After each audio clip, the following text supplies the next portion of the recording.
I should have a space for some thumbprints. Yeah. we could do like a song and dance too. Yeah. There should definitely be. Well, I do have a policy where people that know me here, I do not sing or dance anywhere. I only sing or dance when I'm building a school. That's my policy. So otherwise, I would frighten people. So, okay. Or if he's with me, I kind of make him sing and dance as well. That's right. All right. So for all our friends watching, it's Friday, December 20th, 2024. This is Team Dayā and buildOn data meeting number 3, I believe. So yes. Okay. All right. This is your note taker. I'm Eric, passing. Thanks for sharing that data. I started working on it. Very exciting to get some data. It is on very early stages, so I don't have that much feedback. Some simple feedback and confirmation. Your exports you're exporting them out of. You are putting XLS on them, but you're actually exporting them in HTML format. I don't know if you're aware. Was that not a big deal. I can convert them, but just for your future information, that if you need to do that again, just to show you, maybe I can share my screen, right? Yeah. So let me do entire screen. It's fine. Can you guys see my screen? Yes.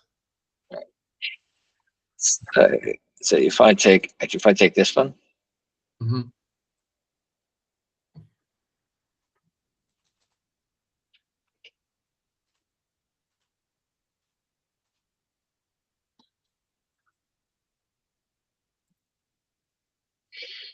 So the file is actually a HTML format.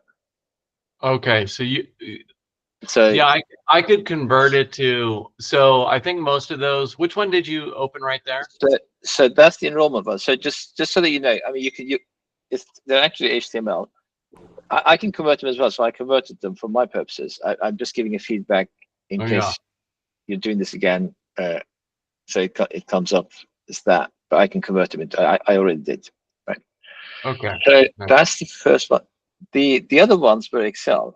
So these ones were Excel. Yes, those came from a spreadsheet. Yeah.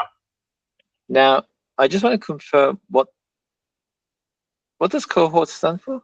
I might need to hold on. Let me zoom in here so I can see. Oh, I can. Oh, actually, I got it now. Okay. So cohort. Can you? Where is it? Where is that field? Oh, cohort. Okay. So here's how. Without giving you too much history, we decided if you're in the 2024 cohort, that means that we don't have information on you from previous years. If you're in the 2023 cohort, so a student that's in a community, and we might try to engage them and enroll them, be it from getting them a passport, or depending on where you are in the world, right? Or trying to figure out transportation or birth certificate, something like that. You may or may not go to school, but you would have been part of the 2023 cohort then, because we engaged with you. Then in 2024, you might still live in that village or community.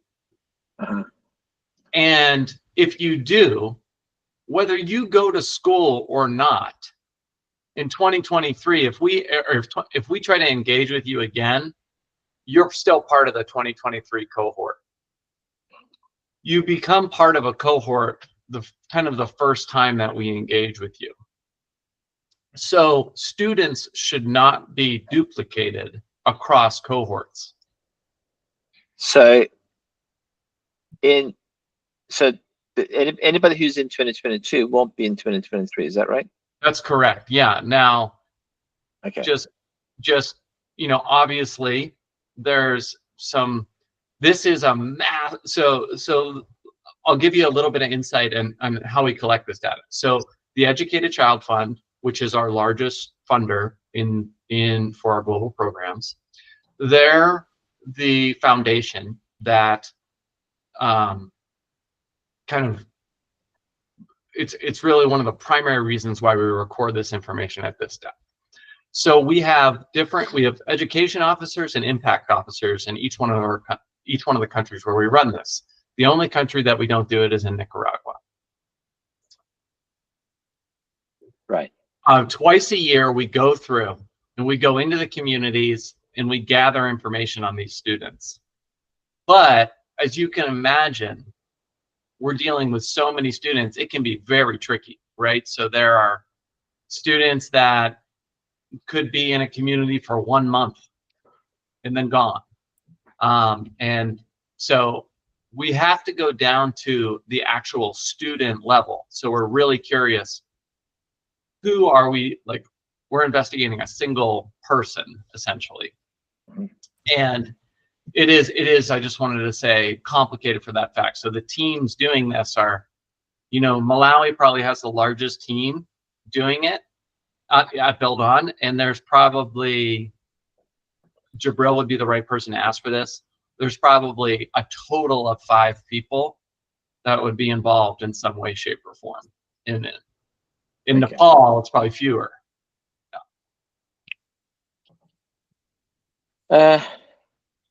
Did you get that, Jay?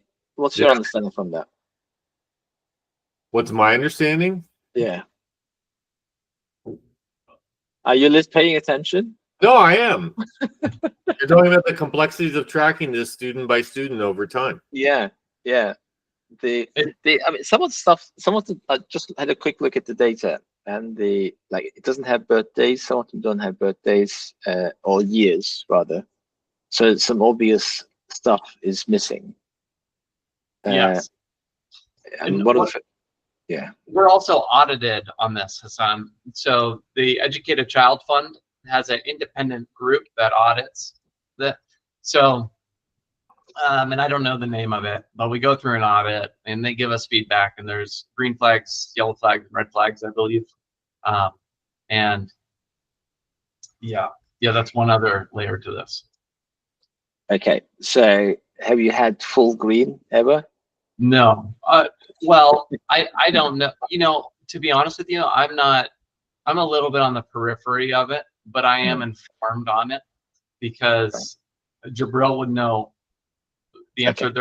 There have been red flags, but and some of them seem like, okay, yep, totally makes sense. Other ones are like, whoa, that is a major funding thing, right? Like checking in with the students more often. Well, when you're working in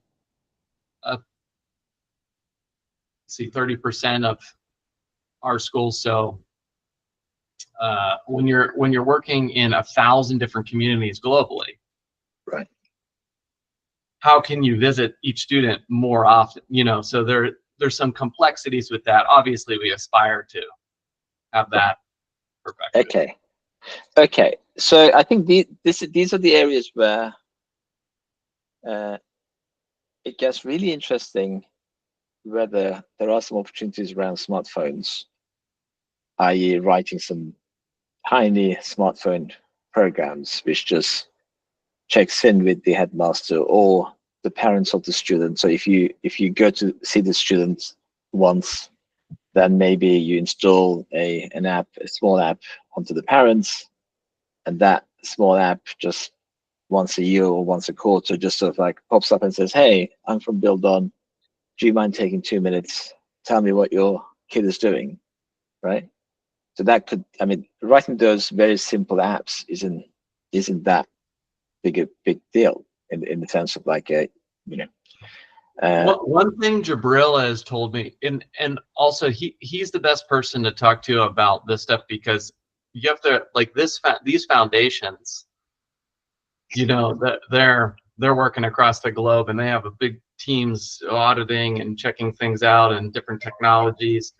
So, but the one thing that Jabril has informed me of that I think is interesting on this topic is when you try to put the data in the community members' hands, like with smartphones and whatnot, generally there has to be money involved. Not everywhere, Right. but in some places, and that can complicate things, I think. I see. So people will say, well, what am I going to get for this? Right. Yes. Yeah. And it's different in different places, but that is one of the primary concerns Jabril has voiced about that. Overinflation, I think that your explanation of overinflation, like having a formula to calculate the problem of inflated numbers or underinflated, right? Like you were saying, I love that idea. I think that's something that we should seriously consider, because how else are you gonna make? Right. It's just, Yeah. you just take some statistical samples and then you apply those statistical samples to normalize the data.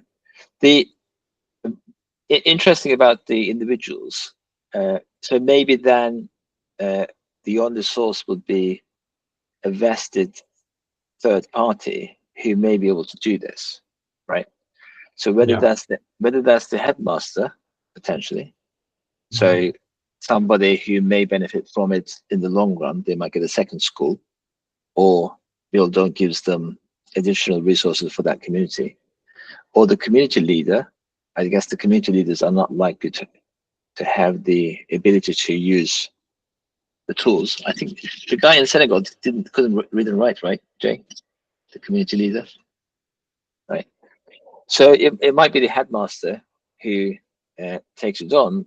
And if they're doing this, if they have, let's say you register these students, and the chances are they only have 50 students, or per year. I'll look through how many there are per community in average. Then it wouldn't be that onerous a task for them to say, they'll know all the students, they'll say, oh yeah, of these are the dropouts. And then they just go tick, tick, tick. And that's it, right? And the app just reminds them once a quarter. And I suspect you'd be able to get away with that one with the headmasters, because they'll have a vested interest, long-term vested interest, to keep buildOn happy, as opposed to the parents who, might want, I don't know what would you give them? You can't give them a Starbucks coupon, but Yeah. and I think that would be or there is one other possibility, which is you do give them credit, but you don't give the individuals, you give it to the community. So if they fill in these questions, then the community collects a scoring system of some kind, and subsequently then buildOn gives the community something, right? Something from your programs. So it could be one of those things. And I suppose, but essentially you would still need an app on a smartphone whereby people put in once a quarter, once a year, some simple, it'd be like a very quick survey, right? Okay, cool. So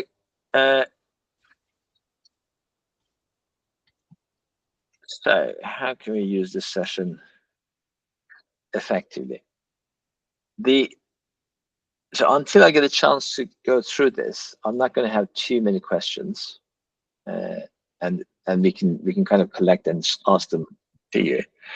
Do you want to use the session the rest of the time to maybe look at one of your pain points, and we'll go through that one, the one that we finished all the data sets, right?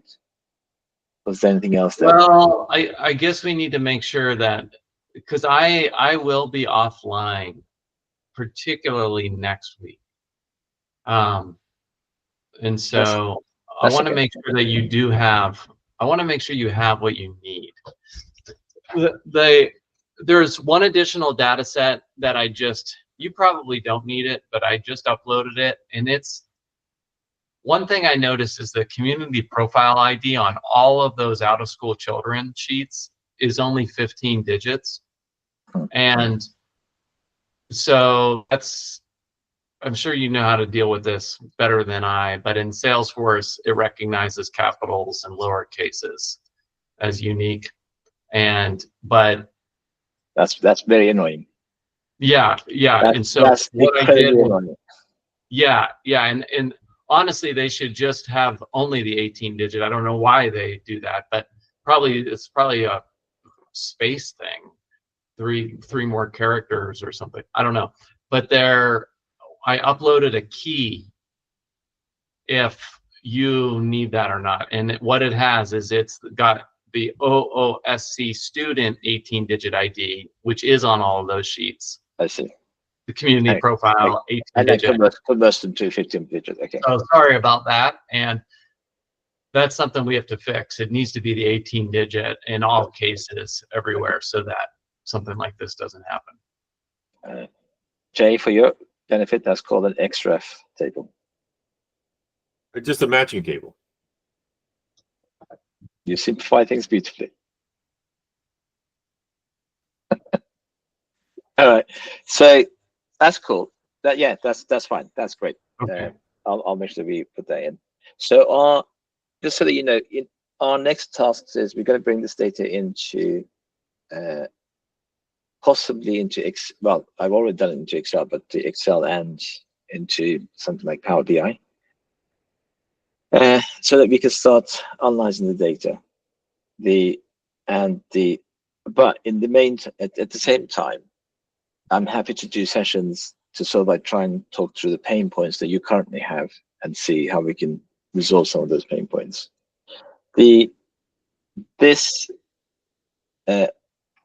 OOSC, out of, what does it stand for? OOSC? Out of school children. Out of school children, right? Sorry.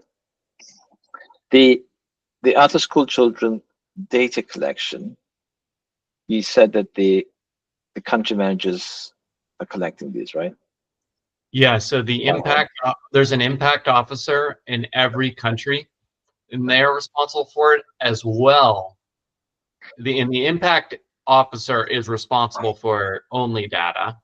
And then for this, the education coordinators are also involved, like particularly in Malawi, where there's so many out of school children. So there's several education coordinator positions, and they're involved in it. Question, and maybe in some of these, I've noticed. Let me share my screen again.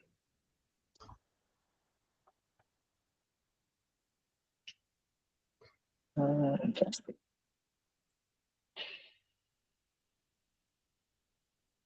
Cool. Thank you. Am I back on? Yeah. Okay. So on these profile names, I've noticed there are some rows where there are multiple names. Is that multiple students from the same household, or? No, that is probably, are we looking at Guatemala? Yeah. Okay, so in Guatemala, both in Guatemala and Nicaragua, you get these really extensive community names. So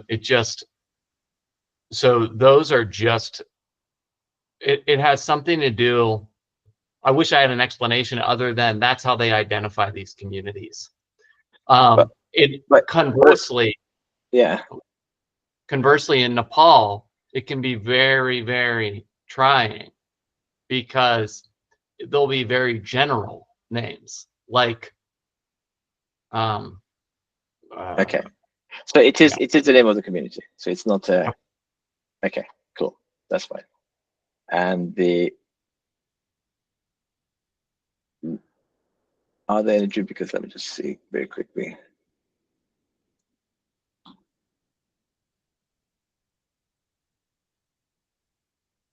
So it's probably like the village, the town, and then the city. Probably that's probably how they. Yeah, that might be what they're doing there. Yeah, like in Nepal, it'll be like, right, holy place. or something. You know, that's what it'll, and then you're like, okay, well, why are they all named Holy Place? Like, these are different places. Yeah. Yeah. I did see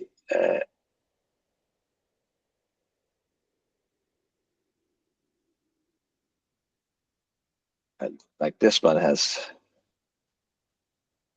yeah, these are straightforward names. Yeah, which one is that's Senegal? Yeah. That's Senegal, yeah. Yeah. So Malawi can be rather challenging also. There is, I think, very accurate, but there's so much. There's so many communities that we're in that they're named the same thing sometimes. So we have regions. They're not listed on this, but the 18-digit ID should verify. That's interesting. Yeah.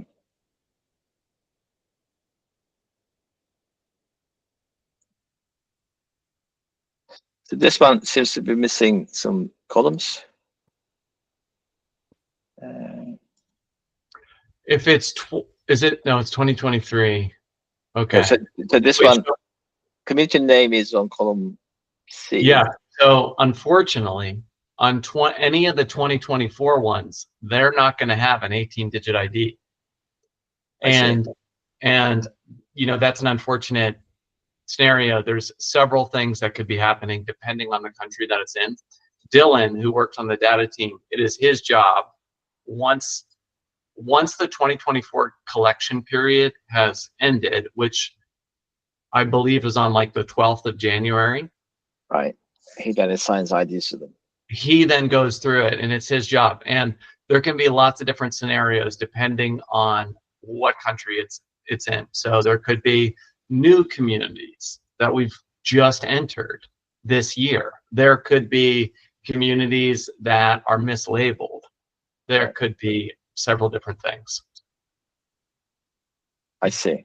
Okay, so 24, we either make up some IDs ourselves, or we may need to take it as a loop. Okay, or by the time we do this, maybe, how long does it normally take to get that work done? Is it in the first few months? About 7 days max to get that done. It probably can be done faster than that. So sometime in January be done? Oh, it has to be done because the EAC reporting period is on January like 25th. Okay. And this is a supplemental data set that gets appended to like a report that we have to submit. Okay. If you don't mind, could we have that 24 data back again at the end of Jan? Oh, yeah. Yeah. Fantastic. Excellent. All right. So that's all from my side for today. Like I said, anything that you want to talk about that we can help you with, let's do a workshop. Okay, so do you think that so with the construction KPIs, so I'm guessing the order of operations for what we talked about on Wednesday. So Kobo Collect. Okay, Kobo Collect solves a great problem because the field coordinators who are not online for most of the time, let's say, can submit data, and then they go to the office and they can upload it. But why it's not great is it's not Excel, right? So it's not, and everyone already has to work in spreadsheets because so if you're a new team member, you're gonna have to learn spreadsheets if you don't already know them because everything's on spreadsheets. So I think there's a strong argument for possibly not using it also, as hard as that, as much time as, you know, I've invested in that system, and that's what that's what the global team kind of asked for and whatnot. I guess I just want to exercise that idea that, as you said, if we reformatted the Excel sheet, that can be really the start of our data flow. Like that's the beginning of it. I'll show you actually, so I'm going to try this live. Let's see if we can actually. So this is for you, but so let's go share. So let's see if we can. You can see my screen, right? Yes. So let's go to ChatGPT, and so this is just so that the that's fine. Start now.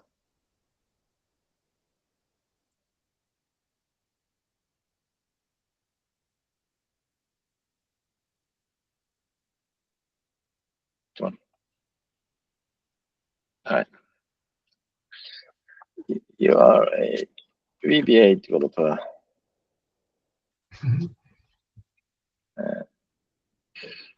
Right. A VBA code that calls an API and uploads data from an Excel.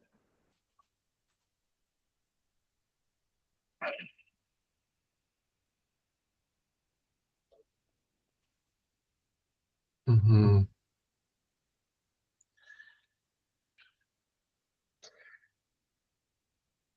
This is literally it. So, Hey, quick question.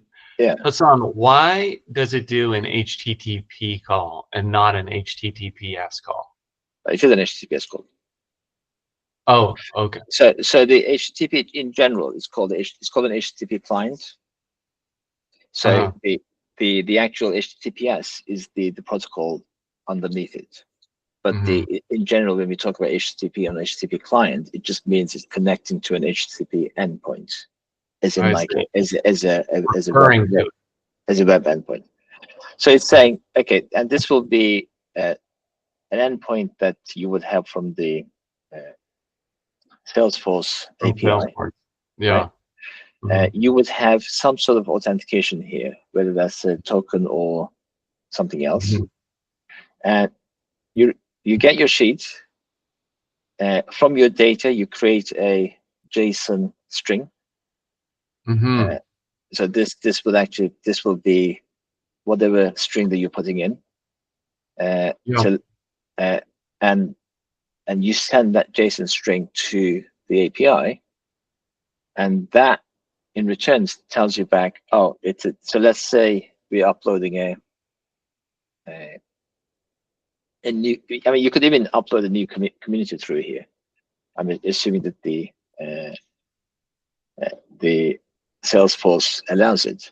So what we'll be doing is we'll be creating a macro-enabled Excel document, right?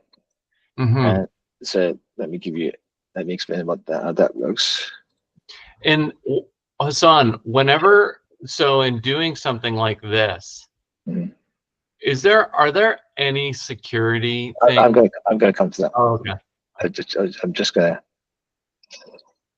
to. So let's say.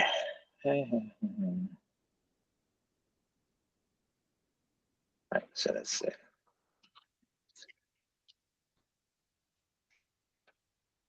buildOn.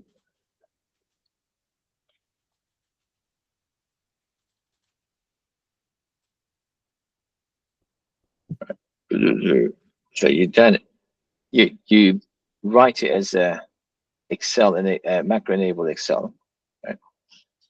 So let's say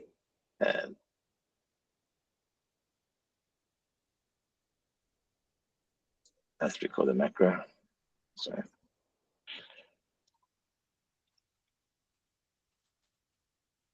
right. So if you look at the let's develop. So behind the scenes, you would have this module, right? The code that we were looking at, which was this one, right?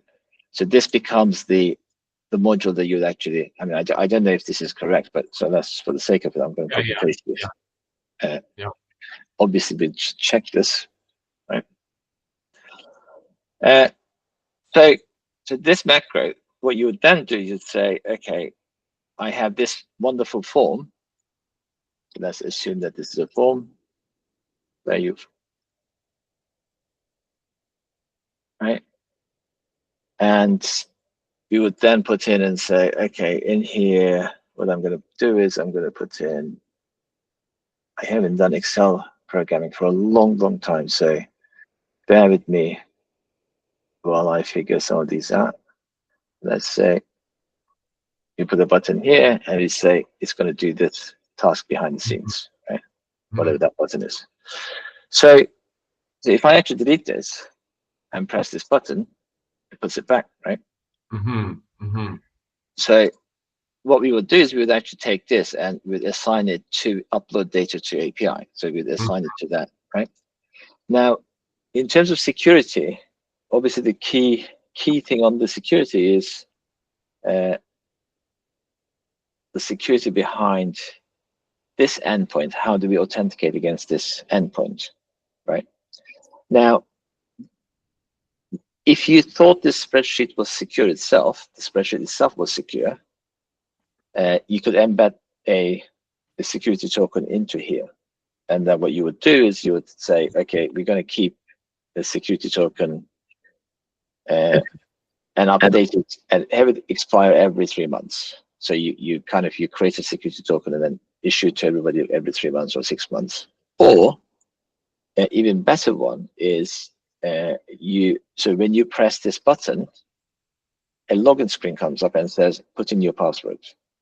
So you don't actually store the password in the Excel document itself, but the person, when they want to update it, they have to type the password in, right? So that's the way I would do it, assuming that you can share the passwords with them. Right? So the spreadsheet itself won't have it will have the code to connect, but it won't have the password. Right. Okay. Okay. So basically, that password is like a variable. Correct. Yeah. And obviously, you'd make this look nicer, beautiful, easy to navigate, all of that stuff. But like I said, it's not a rocket science. Does that give you an idea of how we can actually make it work? I think it sounds more realistic for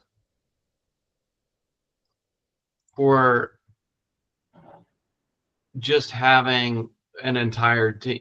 There's over 100 people that are involved. So the Kobo Collect is awesome in its convenience, but yeah, and I remember working at another company, we had to submit like revenue information to like our headquarters, and there were tens of thousands of data points I remember uploading on Excel, and that's how we did it there. Yeah. So but the key things, so the bit that writes to the API, the API endpoint, wouldn't be that tricky.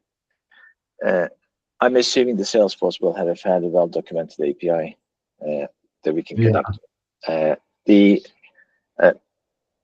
The key thing will be to make that Excel as usable as possible and easy to navigate and all that kind of stuff. Right? The things, so things like the community lists, right? The names of the lists, things like anything that's any master data that's been managed on the Salesforce. When the person clicks on the update, you would also use that login as an opportunity to download all the metadata, all the lists, so that when the person is filling in the form, they can use the drop downs to actually select from, as opposed to having to type it in every time, or that list being static in the spreadsheet. So with this kind of data collection, often the problem is any information you put into the template stays static. so that if somebody adds a new community on the Salesforce, they don't see it on the template, so it's harder for them to fill that in, which is the link that you were doing, right? So at the moment, you have the Salesforce community ID, and then you were going in and setting up the other tool with that ID, so that people could then select it on the stuff. But with this kind of linking, you use that same interaction to update the list as well, which will be a fairly small task, which is just pull down the list of communities onto the spreadsheet. Okay. So that if they want to use the spreadsheets, like I said, I don't know. They might just say they want to use the other one. I don't know. Yeah, I think the Kobo. I think it depends on where we are in the world, and Excel's more universal. Yeah. If they choose to use that, like I said, we'll make your interaction to update the two much easier as well. So we'll work on how we can make that process easier as well. Friday evening, 6:15. I'm running really low on energy. Okay, yeah. But well, I know it's kind of. I know you're just starting your day, right? Well, thanks for rescheduling for me. I know we're supposed to end about 15 minutes ago originally, but yeah, I had to deal with this one thing that. Not a problem at all. But I mean, if you have anything that you want to go through, or you need some help on, just give me a shout. We can do a side session. And I'll try to give you, try and help as much as I can. So to be honest, helping you is helping buildOn, and ultimately it'd be helping building schools, right? So yeah. Well, thank you, Hassan. I really appreciate that. Yeah, I think getting the construction KPIs automated has been a beast of a project for us. So, and and it's been on my, it's been over 2 years. Yeah. So, the enrollment data that you have now. Yeah. I'm really curious what you think of that. So I'll be excited to hear about that. There's missing data in there. There really is. And our migration to the new system, I think, dramatically improved where it was before. But I am curious, I'm ready to hear, like, for someone to be like, nope, unusable. But but that's just how I. We never say, we never point at the problems unless we can offer some solutions, right? So I think we just need to find some better ways of doing it. If not, it's hard at the moment, and we'll try to find ways. Genuinely, in my day-to-day business, I try to have zero impact on the people who supply the data. So I try and have a positive impact on what they're doing, help them somehow. So for instance, templates, if we're collecting data through the templates, I would also put in dashboard designs, reports into that same template, so that some of the reporting that they have to do, by inputting the data, they automatically get all the reporting that they have to do on a regular basis, so that they no longer need to go elsewhere, right?